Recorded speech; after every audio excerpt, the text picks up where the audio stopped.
Hello, welcome to the first of what will be several proof of concept read-alouds of the channel. And we're actually going to start with the Yellow Wallpaper, which is a short story, and hopefully in the future we will be doing chapter books. But I wanted to start with the Yellow Wallpaper because I saw it here on Project Gutenberg, and I remember reading it for an English class, and it f***ed with me. So now we're going to share that experience. So this is the Yellow Wallpaper by Charlotte Perkins Stetson, and we are reading it on Project Gutenberg, which we will put a link in the description below, because if you haven't heard of them, they are a great source of copyright-free ebooks of a bunch of classics. Okay, here we go. It is very seldom that mere ordinary people like John and myself secure ancestral homes for the summer. A colonial mansion, a hereditary estate, I would say a haunted house, and reach the height of romantic felicity, but that would be asking too much of fate. Still, I will proudly declare that there is something queer about it. Else, why should it be let so cheaply, and why have stood so long attended? Untenanted. Alright, well, I'm going to screw this up a little bit because it's been a while since I read it. And in case you missed out on the description, I'm probably going to pause for commentary as we go along, just because, you know, that's what's going to be different from this in a regular ebook, is the random bullshit compliments, just like your best friend is reading to you. Okay, back to it. John laughs at me, of course, but one expects that in marriage. No, they don't. I don't fuck. John is practical in the extreme. He has no patience with faith, an intense horror of superstition, and he scoffs openly at any talk of things not to be felt and seen and put down in figures.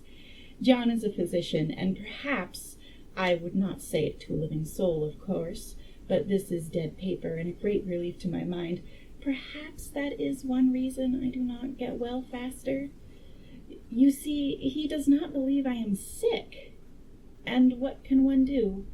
If a physician of high standing and one's own husband assures friends and relatives that there is really nothing the matter but one temporary nervous depression, a slight hysterical tendency, what is one to do? My brother is also a physician and also of high standing, and he says the same thing. Holy, okay, yeah, I don't remember this being this bad. Wow. Don't marry this person if you meet this person, because they are a huge gaslighting cop. We're gonna swear a lot in this just because I swear a lot, so I guess I'm gonna bleep that out. Okay. So I take phosphates or phosphites, whichever it is, and tonics and journeys and air and exercise, and am absolutely forbidden to work until I am well again. Personally, I disagree with their ideas. Personally, I believe that congenial work with excitement and change would do me good. But what is one to do? I did write for a while in spite of them, but it does exhaust me a good deal, having to be so sly about it, or else meet with heavy opposition. I sometimes fancy that in my condition, if I had less opposition and more society and stimulus. But John says the very worst thing I can do is think about my condition, and I confess it always makes me feel bad. So I will let it alone and talk about the house. The most beautiful place. It is quite alone, standing well back from the road, quite 3 miles from the village. It makes me think of English places that you read about, for there are hedges and walls and gates that lock, and lots of separate little houses for the gardeners and people. There is a delicious garden. I never saw such a garden. Large and shady, full of box-bordered paths, and lined with long grape-covered arbors with seats under them. There were greenhouses, too, but they are all broken now. There was some legal trouble, I believe, something about the heirs and co-heirs. Anyhow, the place has been empty for years. That spoils my ghostliness, I'm afraid, but I don't care. There is something strange about the house. I can feel it. Even said so to John one moonlight evening, but he said what I felt was a draught. Drought? No. Drought. Cold spot. And shut the window. I get unreasonably angry with John sometimes. I'm sure I never used to be so sensitive. I think it is due to this nervous condition. But John says if I feel so, I shall neglect proper self-control, so I take pains to control myself, before him at least, and that makes me very tired. I don't like our room a bit. I wanted one downstairs that opened on the piazza and had roses all over the window, and such pretty old-fashioned chintz hangings, but John would not hear of it. He said there was only one window, and not room for 2 beds, and no near room for him if he took another. He is very careful and loving, and hardly lets me stir without special attention. I have a scheduled prescription for each hour of the day. He takes all care for me, and so I feel basely ungrateful not to value it more. He said we came here solely on my account, that I was to have perfect rest and all the air I could get. Your exercise depends on your strength, my dear, said he, and your food somewhat on your appetite. But air you can absorb all the time. So we took the nursery at the top of the house. Can I just say that there are so many red flags in this first page? Oh my goodness. He puts her in the nursery because she is a child. Wow. Okay. Wow. Oh, this is terrible. Okay. It is a big, airy room, the whole floor nearly, with windows that look all ways, and air and sunshine galore. It was nursery first, and then playground and gymnasium, I should judge, for the windows are barred for little children, and there are rings and things in the walls. Okay, that doesn't sound like a nursery, that sounds like a sex dungeon. What the hell? Alright, this is so creepy. The paint and paper look as if a boys' school had used it. It is stripped off, the paper, in great patches all around the head of my bed, about as far as I can reach, and in a great place on the other side of the room low down. I never saw worse paper in my life. He put her in there and then he didn't, fix the place up? Yeah, okay, if this was a modern story, this would very much turn into a deep, deep horror. I mean, it's already a deep, deep horror story. Okay. One of those sprawling, flamboyant patterns committing every artistic sin. It is dull enough to confuse the eye in following, pronounced enough to constantly irritate and provoke study, and when you follow the lame, uncertain curves for a little distance, they suddenly commit suicide, plunge off at outrageous angles, destroy themselves in unheard-of contradictions. The color is repellent, almost revolting, a smoldering, unclean yellow, strangely faded by the slow-turning sunlight. It is a dull, yet lurid orange in some places, a sickly sulphur tint in others. No wonder the children hated it. I should hate it myself if I had to live in this room long. There comes John. I must put this away. He hates to have me write a word. Yeah, because he's a controlling weasel. What the f***? Oh, no, writing takes too much energy. What is she saying? Wow, okay. Yeah, alright, so we hate John because he's a gaslighting creep. I should have made tea for... Oh, I had tea. I always forget about my tea. Okay, nice sip. I'm going to, talk about what tea I'm having. So right now I'm out of tasty, tasty black tea with all the delicious flavors. But I do have a fancy loose leaf tea that's just straight black tea, and it's called Grand Crimson. It is cold, but it's going to get me through the creepy-ass wallpaper. Okay, here we go. We have been here 2 weeks, and I haven't felt like writing before since that first day. I am sitting by the window now, up in this atrocious nursery, and there is nothing to hinder my writing as much as I please, save lack of strength. John is away all day, and even some nights when his cases are serious. I'm glad my case is not serious. Wow, yeah, you really hate your husband. Why did you marry him? But these nervous troubles are dreadfully depressing. John does not know how much I really suffer. He knows there is no reason to suffer, and that satisfies him. Of course, it is only nervousness. It does weigh on me so not to do my duty in any way. I meant to be such a help to John, such a real rest and comfort, and here I am, a comparative burden already. Nobody would believe what an effort it is to do what little I am able, to dress and entertain and order things. Oh, dude, so mood. Big mood. Okay, yep, I might be depressed. Alright.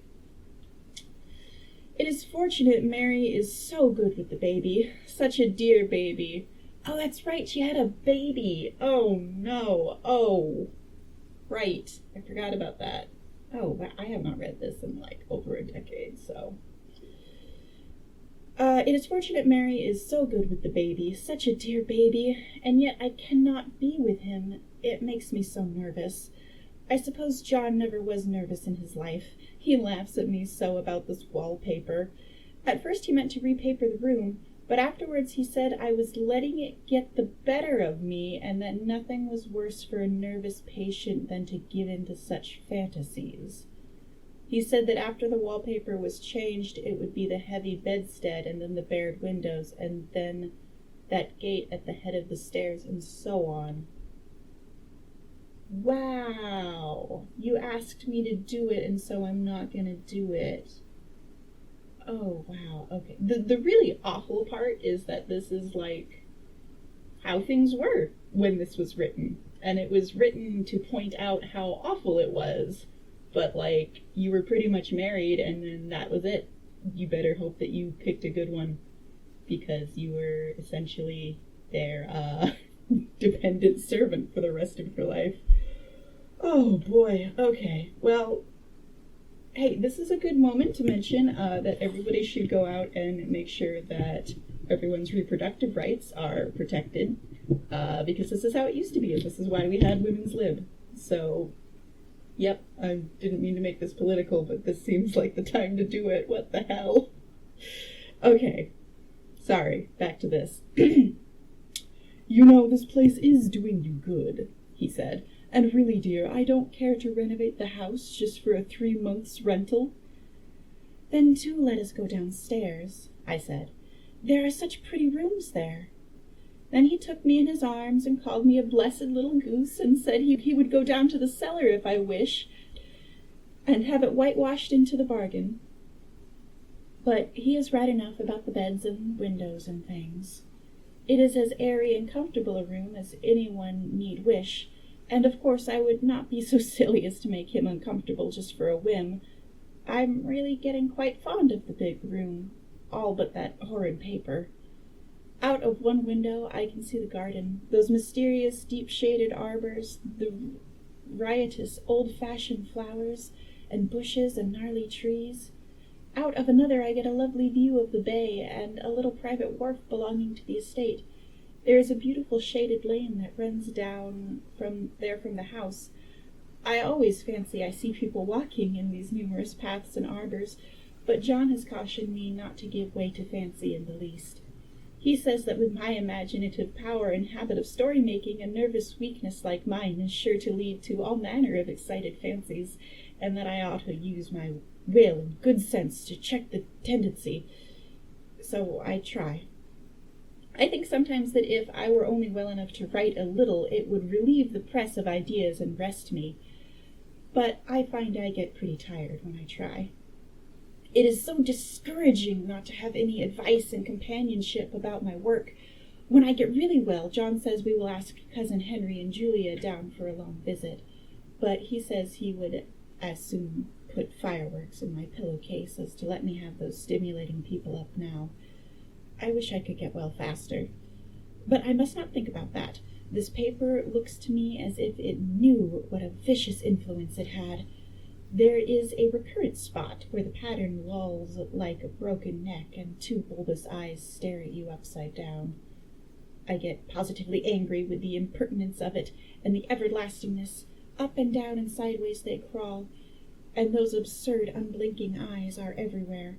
There is one place where 2 breadths didn't match, and the eyes go all up and down the line, one a little higher than the other. I never saw so much expression in an inanimate thing before, and we all know how much expression they have. I used to lie awake as a child and get more entertainment and terror out of blank walls and plain furniture than most children could find in a toy store. I remember what a kindly wink the knobs of our old bureau used to have, and there was one chair that always seemed like a strong friend.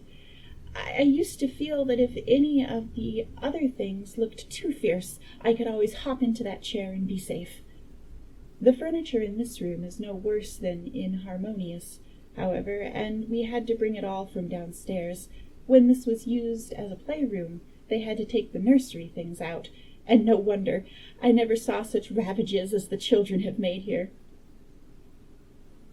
The wallpaper, as I said before, is torn off in spots, and it sticketh closer than a brother. They must have had perseverance as well as hatred. Then the floor is scratched and gouged and splintered. The plaster itself is dug out here and there, and this great heavy bed, which is all we found in the room, looks as if it had been brought through the wars. But I don't mind a bit. Only the paper.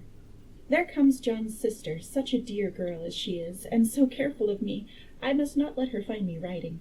She is a perfect and enthusiastic housekeeper, and hopes for no better profession. I verily believe she thinks it is the writing which made me sick. But I can write when she is out, and see her a long way off from these windows. There is one that commands the road, a lovely shaded winding road, and one that just looks off over the country, a lovely country too, full of great elms and velvet meadows. This wallpaper as a kind of sub-pattern in a different shade, a particularly irritating one, for you can only see it in certain lights, and not clearly then. But in the places where it isn't faded, and where the sun is just so, I can see a strange, provoking, formless sort of figure that seems to sulk about behind that silly, conspicuous front design. There's the sister on the stairs. Pause. Wow. Wow. Okay, I know I keep going what the f*** about her situation, but can we go back? I didn't want to interrupt it because we were in the flow of it, but like, talking about how everything's all scratched up and banged up and ravages. I don't think it was children that was locked in here, is the impression that I'm getting between the lines. It really does seem like this was like one of those insane asylums that did not actually treat its patients like people. Or, parents who actually did lock their children up instead of raising them. But, yeah, this is... Oof, I feel like she married a serial killer or something, because this is terrible. It's almost like he's trying to make her go crazy on purpose, which I don't think is what's going on, but it is what definitely seems like is going on. Ugh, okay, hold on, tea time. The English professor who assigned this short story back in the day was really fond of it, and I can kind of see why. It's very provocative. I feel like, if you want to get people excited about debating about hidden meaning and whatnot, I think that this is probably a good one for beginners because it's all pretty obvious that she's being gaslit and... Yeah. Let's see. We are... yeah. I think we're a little over halfway through. It is a short story, so... Okay. Well, the 4th of July is over. The people are gone and I am tired out. John thought it might do me good to see a little company, so we just had Mother and Nellie and the children down for a week. Of course I didn't do a thing. Jenny sees to everything now. Their names are John and Jenny. Okay, yeah, they are definitely the murder twins from every horror story ever. But it tired me all the same.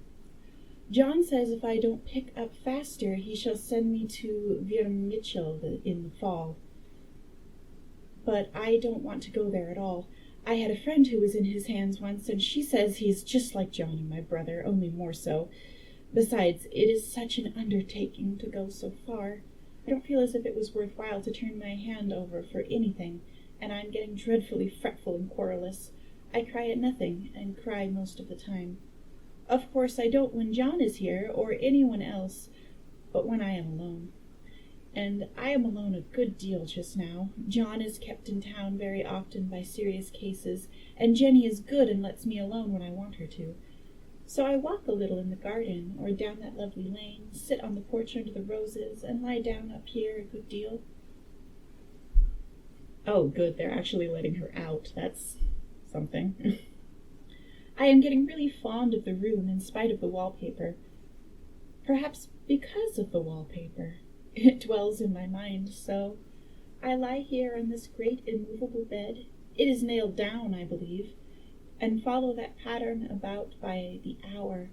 It is as good as gymnastics, I assure you. I start, we'll say, at the bottom, down in the corner over there where it has not been touched, and I determine for the 1000th time that I will follow that pointless pattern to some sort of conclusion.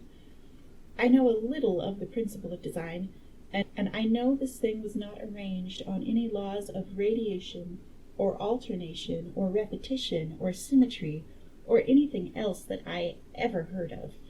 It is repeated, of course, by the breadths, but not otherwise. Looking at in one way, each breadth stands alone, the bloated curves and flourishes, a kind of debased Romanesque with delirium tremens, go waddling up and down in isolated columns of fatuity. But on the other hand, they connect diagonally, and the sprawling outlines run off in great slanting waves of optic horror, a lot of wallowing seaweeds in full chase. The whole thing goes horizontally, too, at least it seems so, and I exhaust myself in trying to distinguish the order of its going in that direction. They have used a horizontal breadth for a frieze, and that adds wonderfully to the confusion. There is one end of the room where it is almost intact, and there, when the cross lights fade and the low sun shines directly upon it, I can almost fancy radiation after all. The interminable grotesques seem to form around a column center and rush off in headlong plunges of equal distraction. It makes me tired to follow it. I will take a nap, I guess. There's a pause here, but I don't really have any commentary to that. That kind of stands on its own. That was wild. I feel like I'm going crazy too. Okay, moving on. I don't know why I should write this. I don't want to. I don't feel able. And I know John would think it absurd, but I must say what I feel and think in some way. It is such a relief, but the effort is getting to be greater than the relief. Half the time now, I am awfully lazy and lie down ever so much. Yeah, because you're depressed. You have postpartum depression, and no one is taking care of you, and they're all gaslighting you and making you go nuts. Sorry, not to interrupt the dramatic reveal. I guess that's what we're here for. John says I mustn't lose my strength, and has me take cod liver oil and lots of tonics and things, to say nothing of ale and wine and red rare meat. Dear John, he loves me very dearly, and hates to have me sick. I tried to have a real earnest, reasonable talk with him the other day, and tell him how I wish he would let me go make a visit to Cousin Henry and Julia. But he said I wasn't able to go, nor able to stand it after I got there. And I did not make a very good case for myself, for I was crying before I had finished. It is getting to be great effort for me to think straight. Just this nervous weakness, I suppose. And dear John gathered me up in his arms and just carried me upstairs and laid me on the bed and sat by me and read to me till it tired my head. He said I was his darling and his comfort and all he had, and that I must take care of myself for his sake and keep well. He says no one but myself can help me out of it, that I must use my will and self-control and not let any silly fancies run away with me. There's one comfort, the baby is well and happy, and does not have to occupy his nursery with the horrid wallpaper. If we had not used it, that blessed child would have. What a fortunate escape! Why, I wouldn't have a child of mine, an impressionable little thing, live in such a room for worlds. I never thought of it before, but it is lucky that John kept me here after all. I can stand it much easier than a baby, you see. Of course, I never mention it to them anymore. I am too wise. But I keep watch of it all the same. There are things in that paper that nobody knows but me, or ever will. Behind that outside pattern, the dim shapes get clearer every day. It is always the same shape, only very numerous. And it is like a woman stooping down and creeping about behind that pattern. I don't like it a bit. I begin to think, I wish John would take me away from here. Pause. The baby wouldn't have had to deal with the wallpaper because John would have replaced it like he said he was going to originally. Okay. Yeah. I feel like I need to put a trigger warning on this thing. This is a trip. Oh, I want to go visit my cousin Henry and Julia. Oh, no, baby, you can't. I can't let you go to people who love you and would notice that I'm driving you crazy. I don't even know. I don't necessarily think that John is doing it intentionally. I just think he's wrong and has been raised in a society that does not prepare him in any way to even think that he might be wrong. Which, I mean, it's your responsibility to change it when you have that kind of mindset, even if it's not your fault. But no, John's a dick. We're not pitying John here.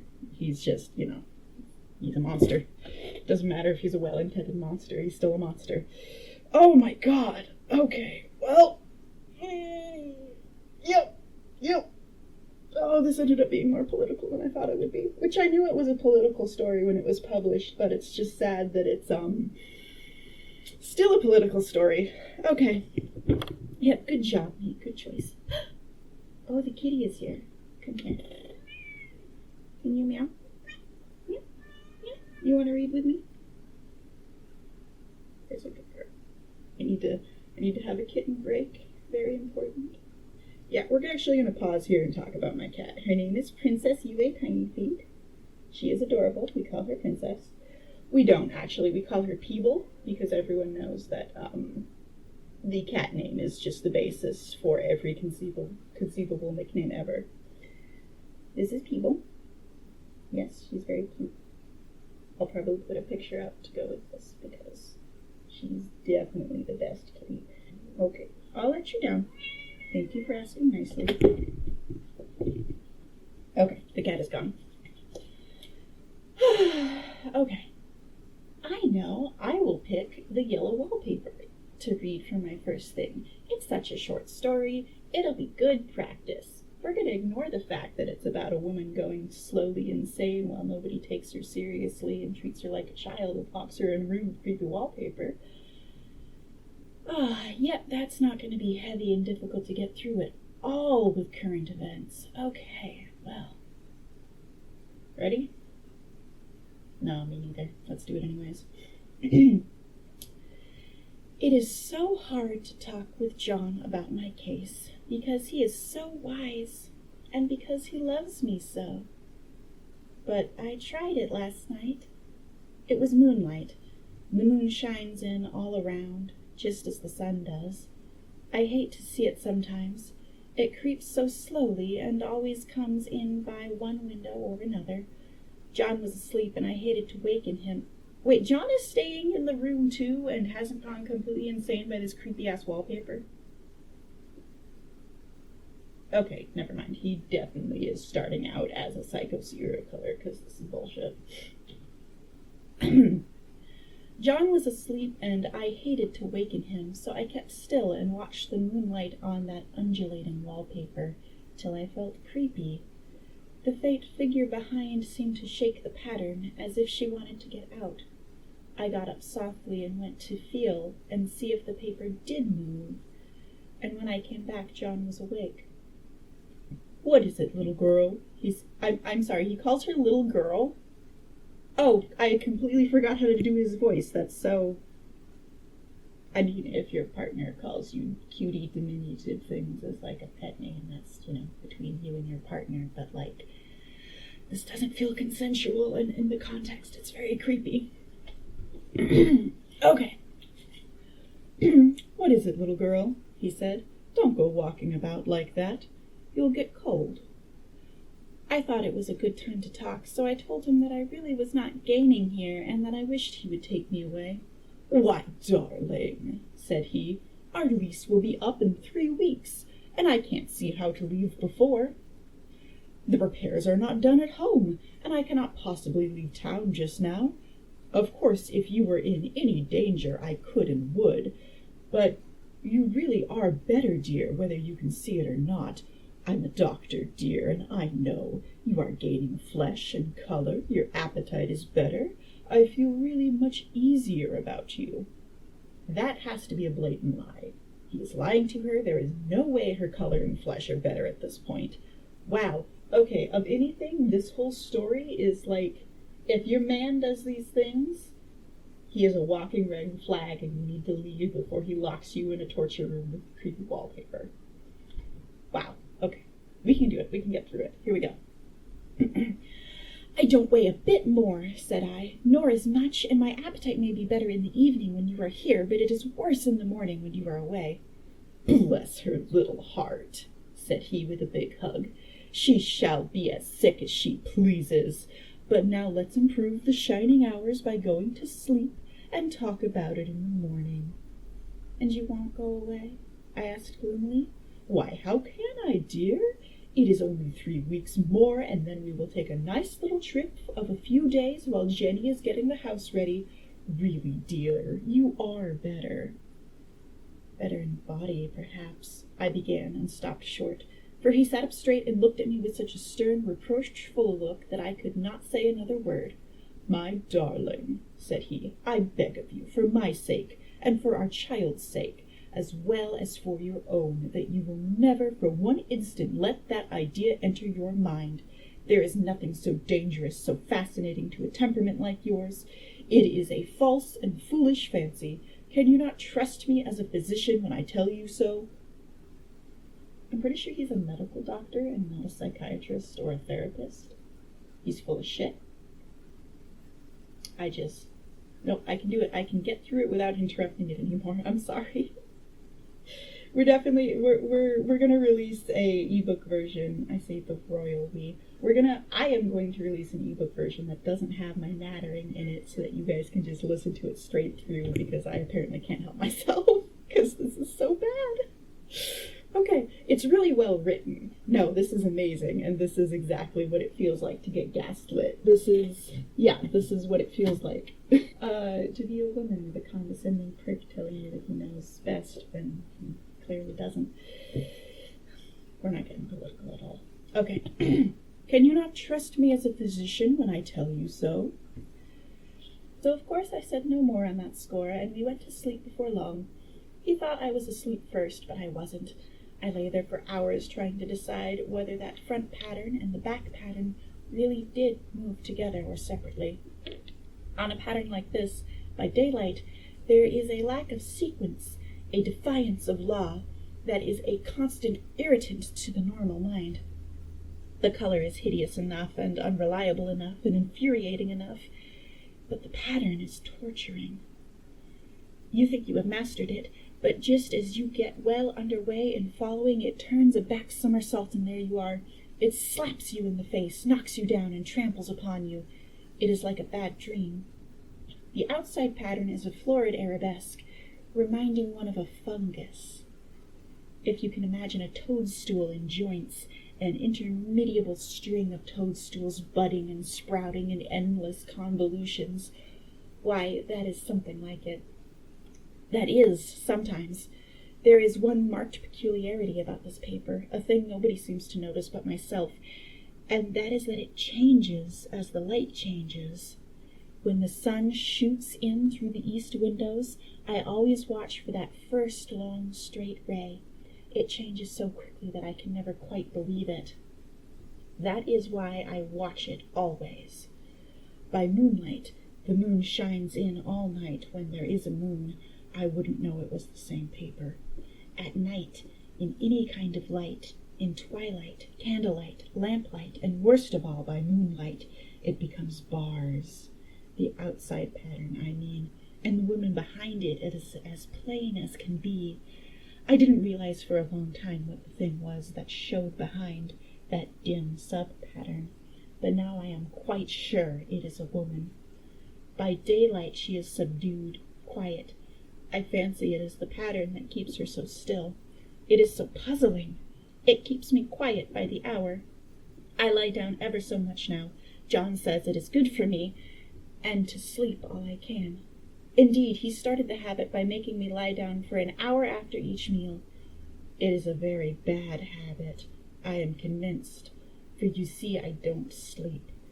And that cultivates deceit, for I don't tell them I am awake. Oh, no. The fact is, I am getting a little afraid of John. He seems very queer sometimes, and even Jenny has an inexplicable look. It strikes me occasionally, just as a scientific hypothesis, that perhaps it is the paper. I have watched John when he did not know I was looking and come into the room suddenly on the most innocent excuses, and I have caught him several times looking at the paper. And Jenny, too. I caught Jenny with her hand on it once. She didn't know I was in the room, and when I asked her in a very quiet voice, with the most restrained manner possible, what she was doing with the paper, she turned around as if she had been caught stealing and looked quite angry, asked me why I should frighten her so. Then she said that the paper stained everything it touched, that she had found yellow smooches on all my clothes and John, and she wished we would be more careful. Did that not sound innocent? But I know she was studying that pattern, and I am determined that nobody shall find it out but myself. Yeah, I know, this is really crazy. Okay. Definitely best choice for first video.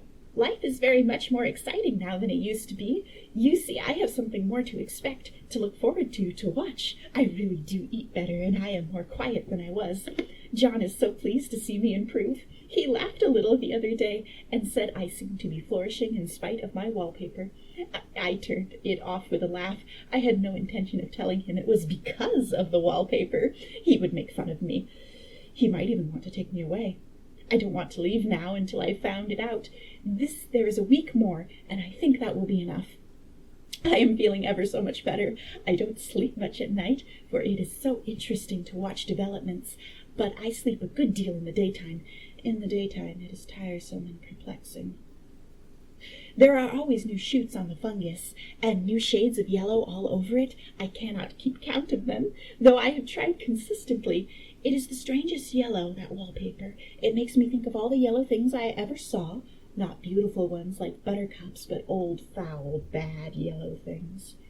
But there is something else about that paper, the smell. I noticed it the moment we came into the room, but with so much air and sun, it was not bad. Now we have had a week of fog and rain, and whether the windows are open or not, the smell is here. It creeps all over the house. I find it hovering in the dining room, skulking in the parlor, hiding in the hall, lying in wait for me on the stairs. It gets into my hair. Even when I go to ride, if I turn my head suddenly and surprise it, there is that smell. Such a peculiar odor, too. I have spent hours in trying to analyze it, to find what it smelled like. It is not bad at first, and very gentle, but quite the subtlest, most enduring odor I have ever met. In this damp weather it is awful. I wake up in the night and find it hanging over me. It used to disturb me at first. I thought seriously of burning the house to reach the smell, but now I am used to it. The only thing I can think of that it is like is the color of the paper, a yellow smell. There is a very funny mark on this wall low down near the mopboard, a streak that runs round the room. It goes behind every piece of furniture, except the bed, a long, straight, even smooch, as if it had been rubbed over and over. I wonder how it was done, and who did it, and what they did it for. Round and round and round, round and round and round. It makes me dizzy. Yeah, we have officially gone off the deep end. Yeah. Does black mold poisoning make you go nuts? I don't think it does. I think she's just... Yeah, wow. I really have discovered something at last. Through watching so much at night when it changes so, I have finally found out the front pattern does move, and no wonder the woman behind shakes it. Sometimes I think there are a great many women behind, and sometimes only one, and she crawls around fast, and her crawling shakes it all over. Then in the very bright spots she keeps still, and in the very shady spots she just takes hold of the bars and shakes them hard. And she is all the time trying to climb through.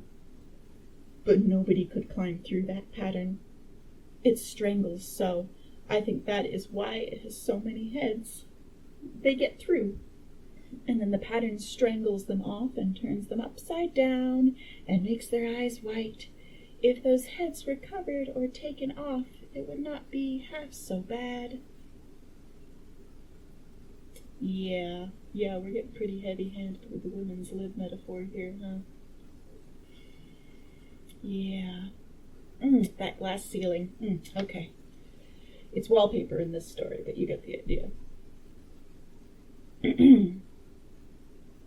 I think that woman gets out in the daytime. And I'll tell you why, privately. I've seen her. I can see her out of every one of my windows. It is the same woman. I know, for she is always creeping, and most women do not creep by daylight. I see her on that long shaded lane, creeping up and down. I see her in those dark green arbors, creeping all around the garden. I see her on that long road under the trees, creeping along, and when a carriage comes, she hides under the blackberry vines. I don't blame her a bit. It must be very humiliating to be caught creeping by daylight. I always lock the door when I creep by daylight. I can't do it at night, for I know John would suspect something at once. And John is so queer now that I don't want to irritate him. I wish he would take another room.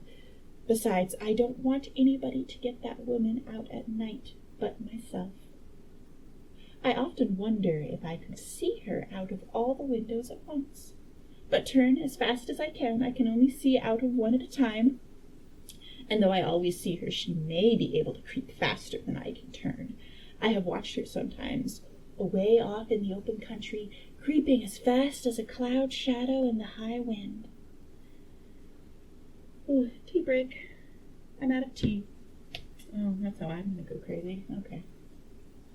I am curious, and I don't know how many comments this is going to get since it's probably going to be the first post, but what everybody thinks about this short story, because it is a classic, and I know a lot of people assign it to be read. I feel like when things are assigned as homework, people disengage and they don't care, and it's different when somebody tells you you have to do something versus when someone tells you, when you come across it yourself and choose to do it on your own. So it hits differently now than it did when I had to read it. So I am curious to know what people think about this story and about glass ceiling women's lib not taking anybody seriously, imprisoned by society thing is pretty obvious. And I think it's been said before that that is what the author intended, but I don't know if anybody can see what else is going on.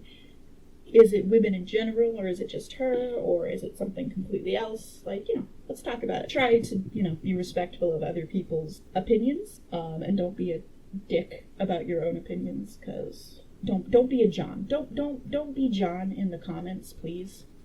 We have enough mansplaining and gaslighting in the story itself, so. Okay. God, she doesn't even have a name. Wow, I didn't think of that. She doesn't even have a name. Alright, we're almost done with Jane Doe's story. Here we go. If only that top pattern could be gotten off from the under one. I mean to try it, little by little. I have found out another funny thing, but I shan't tell it this time. It does not do to trust people too much. There are only 2 more days to get this paper off, and I believe John is beginning to notice. I don't like the look in his eyes, and I heard him ask Jenny a lot of professional questions about me. She had a very good report to give. She said I slept a good deal in the daytime. John knows I don't sleep very well at night, for for all I am so quiet. He asked me all sorts of questions, too, and pretended to be very loving and kind, as if I couldn't see through him. Still, I don't wonder he acts so, sleeping under this paper for 3 months. It only interests me, but I feel sure John and Jenny are secretly affected by it. All right, pause. I'm going to try and not interrupt this next bit with commentary because we're at the end. Okay. Hurrah! This is the last day, but it is enough. John is to stay in town overnight and won't be out until this evening. Jenny wanted to sleep with me, the sly thing, but I told her I should undoubtedly rest better for a night all alone. That was clever, for really I wasn't alone a bit. As soon as it was moonlight, and that poor thing began to crawl and shake the pattern, I got up and ran to help her. I pulled and she shook, I shook and she pulled, and before morning we had peeled off yards of that paper, a strip about as high as my head and half around the room. And then, when the sun came and that awful pattern began to laugh at me, I declared I would finish it today. We go away tomorrow, and they are moving all my furniture down again to leave things as they were before. Jenny looked at the wall in amazement, but I told her merrily that I did it out of pure spite at the vicious thing. She laughed and said she wouldn't mind doing it herself, but I must not get tired. How she betrayed herself that time. But I am here, and no person touches this paper but me. Not alive. She tried to get me out of the room. It was too patent. But I said it was so quiet and empty and clean now that I believed I would lie down again and sleep all I could, and not to wake me even for dinner. I would call when I woke. So now she is gone, and the servants are gone, and the things are gone, and there is nothing left but that great bedstead nailed down with the canvas mattress we found on it. I shall sleep downstairs tonight and take the boat home tomorrow. I quite enjoy the room now it is bare again. How those children did tear about here! This bedstead is fairly gnawed. But I must get to work. I have locked the door and thrown the key down into the front path. But I don't want to go out, and I don't want to have anybody come in till John comes. I want to astonish him. I've got a rope up here that even Jenny did not find. If that woman does get out and tries to get away, I can tie her. But I forgot I could not reach far without anything to stand on. This bed will not move. I tried to lift and push it until I was lame, and then I got so angry I bit off a little piece at one corner, but it hurt my teeth. Then I peeled off all the paper I could reach standing on the floor. It sticks horribly, and the pattern enjoys it. All those strangled heads and bulbous eyes and waddling fungus growths just shriek with derision. I am getting angry enough to do something desperate. To jump out of the window would be an admirable exercise, but the bars are too strong even to try. Besides, I wouldn't do it. Of course not. I know well enough that a step like that is improper and might be misconstrued. I don't like to look out of the windows even. There are so many of those creeping women, and they creep so fast. I wonder if they all come out of that wallpaper as I did. But I am securely fastened now by my well-hidden rope. You don't get me out in the road there. I suppose I shall have to get back behind the pattern when it comes night, and that is hard. It is so pleasant to be out in this great room and creep around as I please. I don't want to go outside. I won't, even if Jenny asks me to. For outside you have to creep on the ground, and everything is green instead of yellow. But here I can creep smoothly on the floor, and my shoulder just fits into that long smooch around the wall, so I cannot lose my way. Why, there's John at the door. It's no use, young man, you can't open it. How he does call and pound. Now he's crying for an axe. It would be a shame for him to break down that beautiful door. John, dear, said I in the gentlest voice, the key is down by the front steps under the plantain leaf. That silenced him for a few moments. Then he said, very quietly indeed, Open the door, my darling. I can't, said I. The key is down by the front door under a plantain leaf. And then I said it again several times, very gently and slowly, and said it so often that he had to go and see, and he got it, of course, and came in. He stopped short by the door. "What is the matter?" he cried. "For God's sake, what are you doing?" I kept on creeping just the same, but I looked at him over my shoulder. "I've got out at last," said I, "in spite of you and Jane, and I've pulled off most of the papers so you can't put me back." Now why should that man have fainted? But he did, and right across my path by the wall, so I had to creep over him every time. And that is the end. That is the end of the Yellow Wallpaper. What the f***? Good job, Charlotte. Oh, that was a descent into madness right there. Oh my goodness. Okay. Well, that's just about an hour. Might be shorter when I edit out all the stumbles. Are we good? Are we still alive? Are we set? Yeah. So, that is one woman's descent into madness, because of the patriarchy. And also wallpaper. Okay, well, I am emotionally exhausted. I meant to, give a little synopsis, but I suppose we kind of did that throughout. And I'm more interested in what you all have to say, if there are, in fact, some of you out there, present or future, and I'm not just speaking into the void, which is possible.